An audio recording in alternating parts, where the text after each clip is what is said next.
Mixtape, you don't even have to press buttons. Why are you defending it?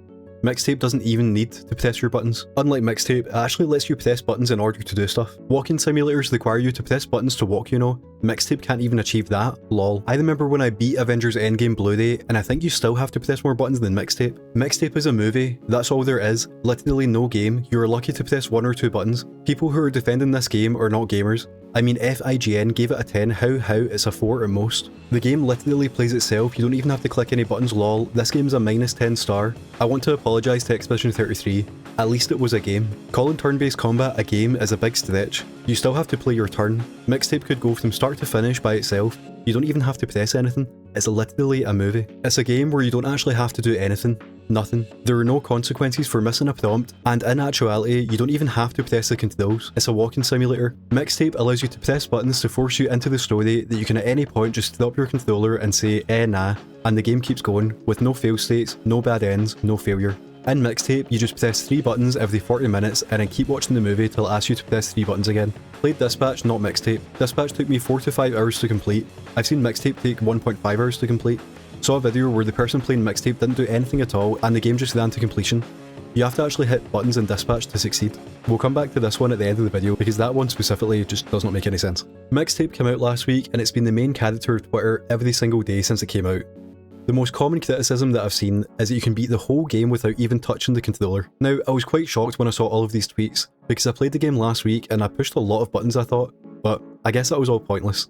So today, we're going to find out if these people are correct, and we're going to start a new playthrough and play the whole game without even touching the controller. So first off, this game has a lot of licensed music, so just so this video is actually uploadable, I'm going to turn it off, but this doesn't count towards our button counter, and neither does pushing X to start the game. So let's start the game and start a timer at the same time. And now, I didn't bother recording a video of my controller at all times or anything, so you just have to believe me when I say I'm not going to touch it. The game starts with this extended skateboarding sequence, and it may look like I'm touching the sticks here, but the game just kind of eases you around the corners.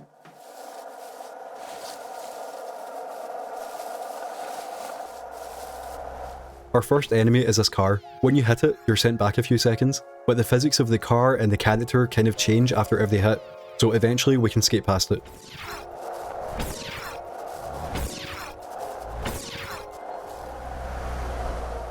After the title card, we get our second enemy, the electricity pole. We hit it a few times, but similar to the car, eventually the physics change and we skate by it.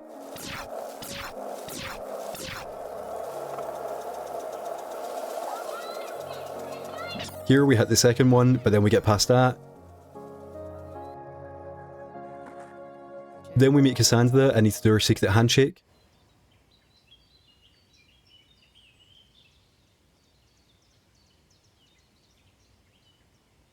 So if we just leave the... So basically we just leave the controller... So after a while of this... So after a while of this section,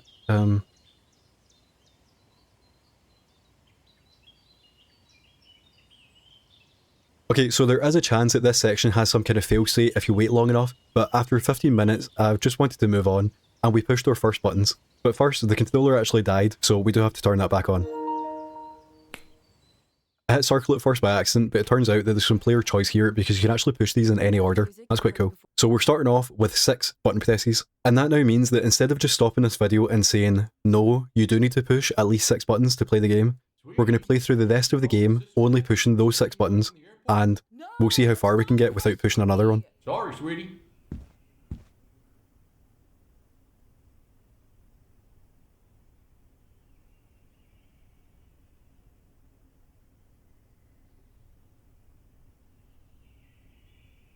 So, here... Okay, so in the house we need to use a left stick, which, for the purposes of this video, I'll be counting as a button. But just to keep the count as low as possible, because, you know, we can beat the game without pushing any buttons, I'll be counting any input on it as one long press. And since the camera kind of moves with the left stick, I'll only be counting any inputs on the right stick if they actually seem 100% necessary. After walking over here, we can then use square to talk to Cassandra, and then push square again to interact with the tape. To rewind it, we need to rotate the right stick. During the kiss, we don't need to interact with this, we just need to wait for about 10 seconds and then push X to finish the chapter. Now we need to walk over to the VCR and hit square. The radio's on smooth hits 24/7. I drown myself. You're encouraged to push a lot of buttons during this headbanging sequence, but if you want to, you can just sit there and do nothing. We now have to walk over to the Polaroids and push square,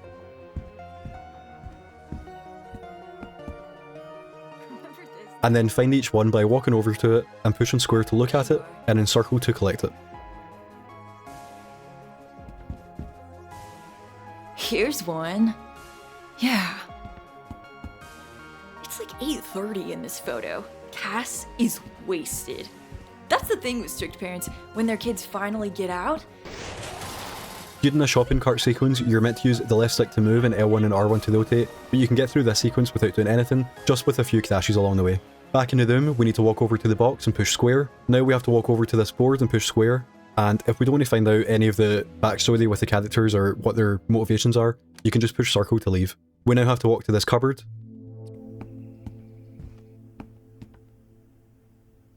and over to this pitcher. When you're making slushies, you can just hold R2 to make the first one, and R2 again to make Slaters.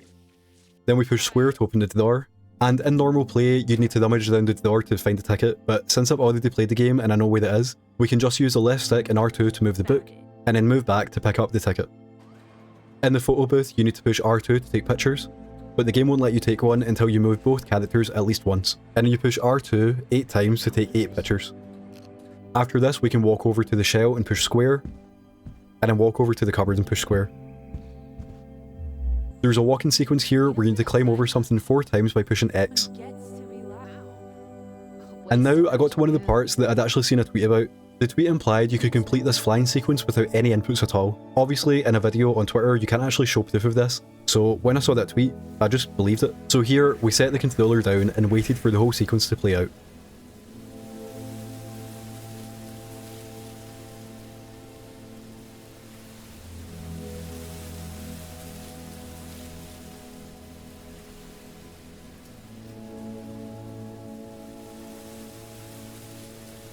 So it turns out you actually do need to play this sequence. So we need to push the left stick forward through this whole sequence, which technically I've only counted as 1 button press, but, well, you know. Now we have another skateboarding sequence, and just like the one at the start of the game, we get stuck in a death loop by hitting this car. I'm not sure how long the people who beat the game without pushing any buttons left this section on for, but after 10 minutes I decided we're most likely stuck forever. 10 minutes later. Something weird actually happened here, because when I turned the PS5 controller back on, the game sorted itself out.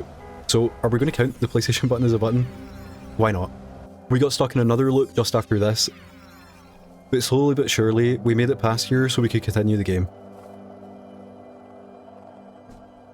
And then we had another loop with this car.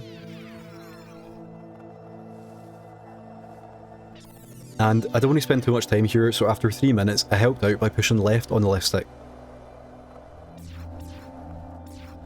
Now we had the blue car comboing into this fence. And again we seemed hard stuck, so again I helped out with a little flick to the right. We still died, but this did let us get by.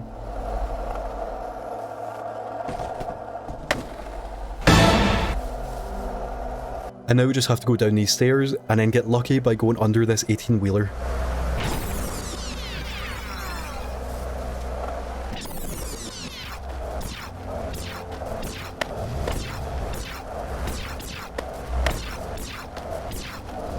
It seemed like this was never going to happen, so I helped out again. And after letting the game spend a long time sorting itself out,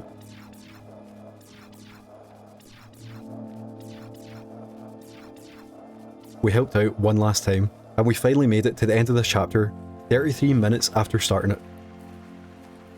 While skipping stones, I did my best to just wait it out and not push any buttons.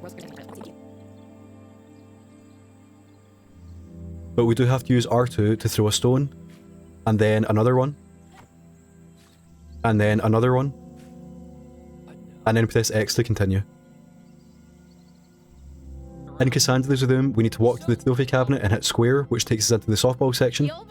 And this is another section where I'd seen a tweet saying it requires no input from the player, and you can get through this section by just missing all the balls.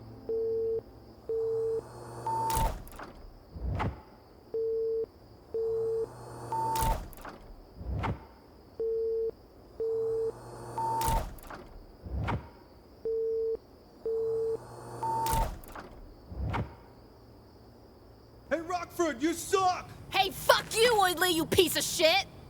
Nice. The bat's too small. No, it's not.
So after about 5 minutes, I realised that this is not accurate, so we do have to hit the balls, and just so I didn't have to use the left stick, I waited for the ball to come directly towards us, and then pushed X.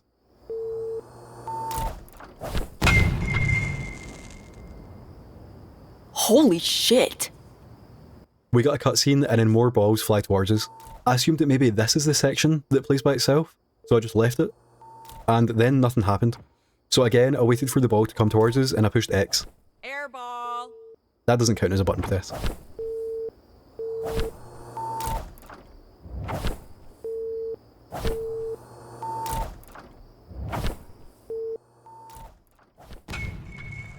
Now that we'd progressed a little bit, I assumed maybe that now this is the section that plays by itself. And then this is when I realised that this section never plays by itself. How do you know if any of this stuff is true? What do you mean? How do you know someone didn't just make it up? What? You mean just lie? You really think someone would do that? Just go on the internet and tell lies? After each shot, I waited for a bit, but to get past this section, we do need to hit a total of 7 balls. Back in Cassandra's room, we need to walk over to the detention slip. They seem, you know, grown up. Here we're meant to TP the head teacher's house, but if we just wait it out for about 10 seconds, the game will let us continue by pushing X. Rockford was innocent. Stacy! Back in the room, we can now use the left stick to move the camera and then squirt it into that. During the Most of All sequence, which is one of my favourite songs in the game, we can just float through it without any input, with no death loop like the skateboarding sequences. Back in the room, we need to walk over to the contact and push square, then walk to the window and push square, then we have to walk to Slater and push square. So now we have the Mini-Master assembly, which is a bit complicated and could most likely be done easier if you like practice at it, but this is how I did it. First we use R2 to grab it, then the right stick to rotate it to the back, we use the left stick to move to the battery compartment and R2 to open it, left stick to move to the first battery, R2 to grab it, left stick to move it back, then let go of R2. Now we need to repeat that for the second battery, then we need to move the left stick and R2 to close the compartment, then we need to hold R2 again to grab it, and the right stick to rotate it. Then we can move the left stick to the power button and R2 to push it. So this sequence added 16 button presses to the counter, but you can maybe do it in like 13, 14. Bodacious Cretaceous starts with us walking through the park, and we can skip the button and head left to turn the power on with square, but it won't let us continue through here until we walk to this switch and push square to turn the light on. Then use L2 to get the camera up and R2 to take their picture. Yes, we got it. Now I wanted to cover all bases and make sure I did my best to keep the count down. So I made my way through this level backwards because I didn't want to push L2 to put the camera down in case we didn't have to. But it didn't matter here because we are forced to put it down, so we can hit another switch. We then continue walking, climbing here and here, then we skip Kaiju mode and push square on this switch to turn the light on, so we can use L2 and R2 to take another picture. And then we can continue walking with the camera up to the end of the chapter. And when we're on the dinosaur, we can just let the game walk for us. So again, this chapter added another 16 buttons, and maybe you could do it in like 15, I'm not sure. I'm setting the record today, but if anyone wants to beat the record, then feel free. We have another skateboard sequence here, and as we know, these actually play all by themselves, because, you know, like people on Twitter said they do.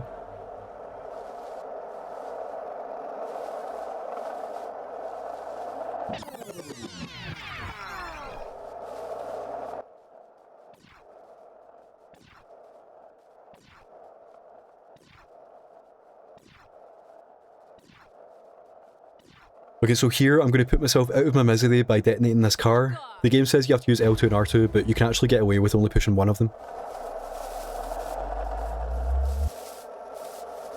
I'm pissed! How long is this going to take? Like, those people on Twitter that beat the game without any buttons waited and got past this part.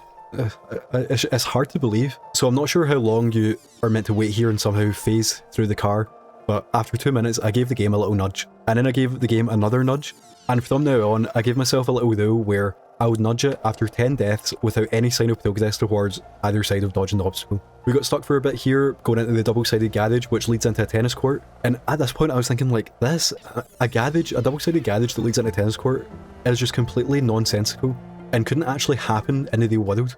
So this clearly shows that this game was made with AI and this is a hallucination. Because like this section of the game is so surreal and doesn't make any sense. After a few more deaths, we let the game play out and managed to get past these cars without blowing them up. But then we got stuck on this one. I wasn't seeing any progress here, so I used R2 again to blow it up. And then I used R2 one more time to blow this one up. We got stuck at this fence for a while, but finally got past it. And then we got stuck at this hedge, and we got past that too. However, unless we get to max speed, we do have to use R2 to enter the shopping centre.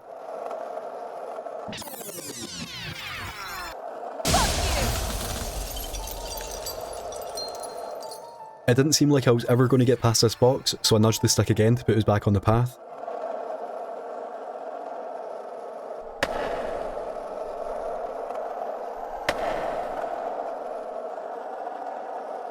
Where do they keep the world's largest gumball machine?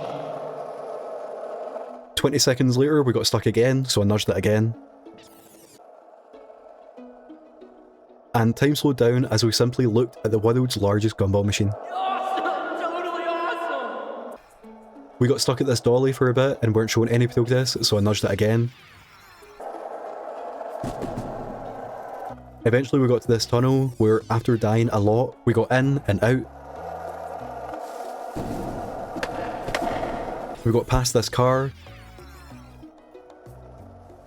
And you'll be very happy to know, as I was, that this was the final skateboarding section of the game. Now, clearly all the button presses I used in these sections kind of don't count, because people on Twitter managed to get through these sections without any input, so, you know, I'm just bad at games, I guess.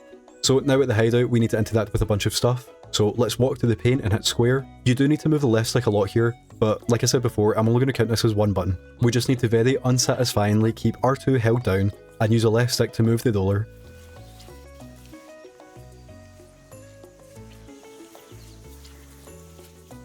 Then, once we've painted the door, we can let go of the buttons and push circle to continue. Now we can walk over to the couch and push square.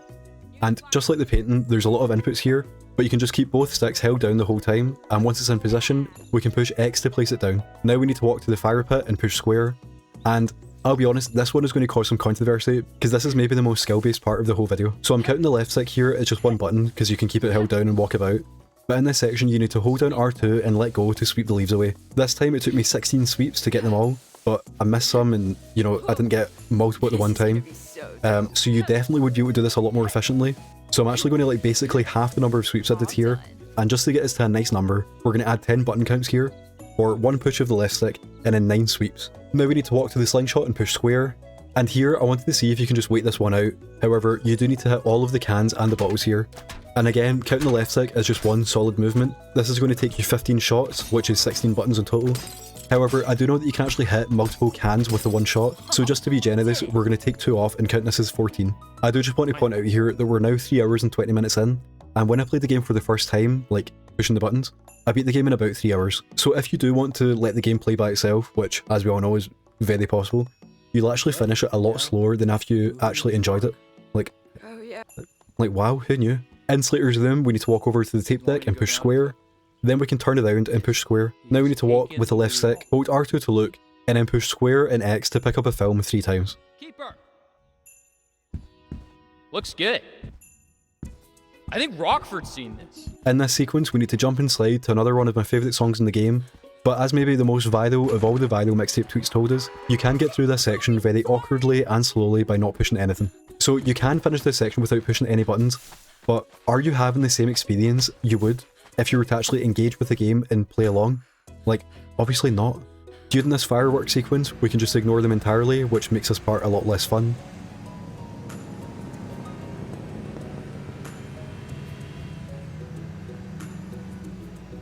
And finally, at the party, we can use the left stick to move around and the right stick to aim at things. This does take a while, but just to keep it simple, I'm just going to count this as one button press for each of the sticks, because you can technically keep them held the whole time. And after filming everything we need to film, we get a cutscene, we can skip this firework, we get another cutscene, a flying sequence that you can just fly through. Here we need to push the left stick to walk with Slater until it changes into a cutscene.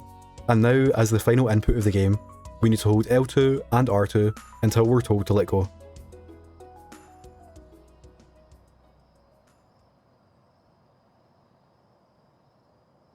And now we roll credits and finish the game in almost exactly 4 hours and 182 button presses.